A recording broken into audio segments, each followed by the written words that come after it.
સુરતના ઓએનજીસી ભાટપુરના હજીરા ખાતે કોન્ટ્રાક્ટર ડ્રાઈવર્સે તેમના પગારને લઈને હડતાળ પાડી છે।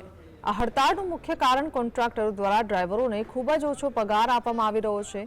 ડ્રાઈવરોનો આક્ષેપ છે કે તેમનો કાયદેસર પગાર ₹32,000 થી ₹35,000 હોવો જોઈએ, પરંતુ કોન્ટ્રાક્ટરો દ્વારા તેમને માત્ર ₹15,000 જ આપવામાં આવે છે।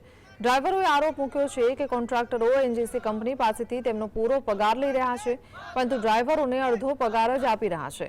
આ પરિસ્થિતિને લઈને ડ્રાઈવરોએ ઓએનજીસીના તંત્રને આ મામલાની જાણ કરી હતી, પરંતુ ઓએનજીસીના તંત્ર તરફથી કોઈ યોગ્ય કાર્યવાહી લેવામાં આવી નથી।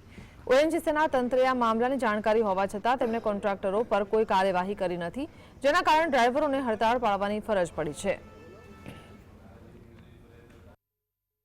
અમારી માંગ એ જ છે કે અમને જે હકના અમારા એકાઉન્ટમાં જે પૈસા નાખે છે કોન્ટ્રાક્ટર, અમારા હકના છે, જે અમને નથી આપતા અને એટીએમ ચેકબુક પાસબુક એમની પાસે રાખે છે અમારા સેલેરી એકાઉન્ટનું, અને ત્યારબાદ એ વિડ્રો કરી લે, સેલેરી નાખી ઓન પેપર બતાવીને એમના બિલ પાસ કરાવી દે છે ઓએનજીસીને અને અમને કેશ આપે છે।